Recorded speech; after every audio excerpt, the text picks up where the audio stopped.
Do you take the challenge of being the Bat Knight of the Round Table? Yes, I do. I will be the Knight of the Rounded Table, the Round Bat Knight Table Batman. Hello everyone, welcome to Rob's Rogues and the Batman universe, and we are taking a look at Total Armor Batman from the Batman animated series, Mask of the Phantasm line. And of course you remember that scene in the movie where Batman has to put on his total armor to go up against the Phantasm. You know, it was kind of like right after the graveyard scene where they pushed the head of the gravestone in on Chucky Saw. You remember that? It was kind of like right up. No, they didn't. So this is another one of those, hey, we need a couple more extra figures to throw into the line here. So we'll do Total Armor Batman and we'll do Decoy Batman, and I even can't remember what the other one was called, but we'll just do a couple of these other ones just to give the fans something to buy. And of course, I bought it, but at the same time, I really did like this figure. I like the way he looks. Gave us the traditional standard Batman, just repainted, but gave us some other features, which is kind of sort of like the Bruce Wayne to Batman gimmick. As you can see, these things will come off to reveal a purple Batman. He does come with this shield, which also does come off, so I don't... This is always kind of funny, why you would need armor on top of a shield.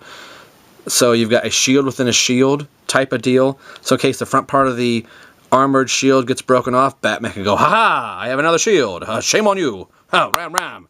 So, sorry about that. So we have a total armor shield here, which I thought was... I think part of this was to show the armor that you have a different color showing underneath, just to catch your eye a little bit. And it's like, ooh, what's underneath? Ooh, it's the same thing, but just prettier. Batman in purple. So, not so much time spending on the shield, Rob. Let's get to the actual figure itself. I do like this. He does have a Knights of the Round Table, or I will taunt you a second time. We are the Knights of Ni. So anyway, little Monty Python. Bad, Rob. Bad joke.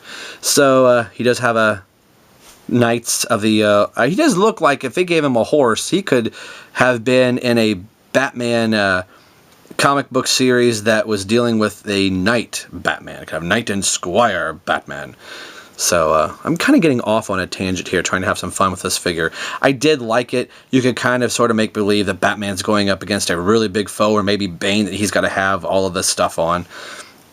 You could tell the back of the head is exposed here. It's like, wow, why didn't they sculpt all the way around? Because if they did that, you wouldn't be able to do this. So I generally have this Batman standing on my shelves like this, although if you can tell, you can see through the head, so his eyes aren't there. His eyes are actually right here. So I thought they could have at least put a backing in the back of this to make it look like the white of his eyes, but hey, oh well.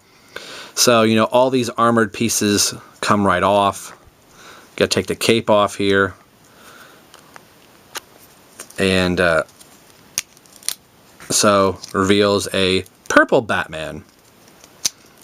Purple raining Batman. So the other thing about this cape is really large, and it's the first time that they did this. He doesn't wear this cape.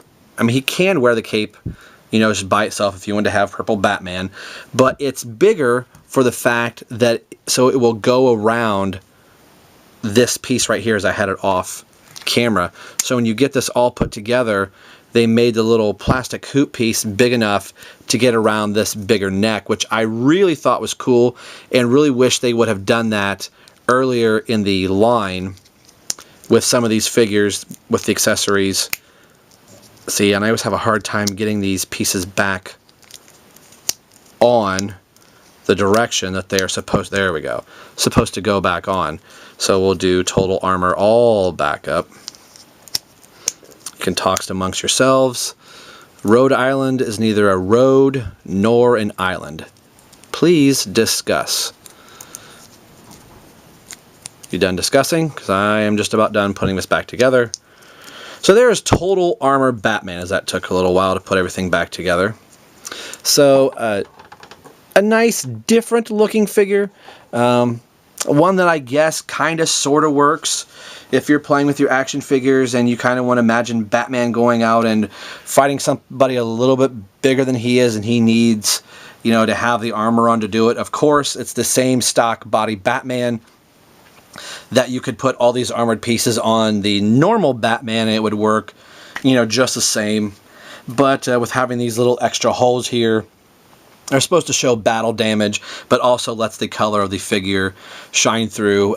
If you put the shield in his hand, there's a little hole here. He will not stand up on his own because the shield is so heavy, even without the shield and a shield portion of it. So generally I just kind of had it by his feet or even not on the shelf at all. So generally sometimes I had him kind of standing like that and the shield kind of down there. So another different figure from the line, from the Mask of the Phantasm.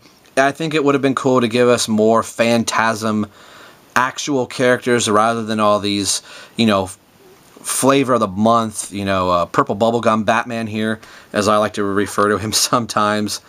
So that's going to wrap it up here.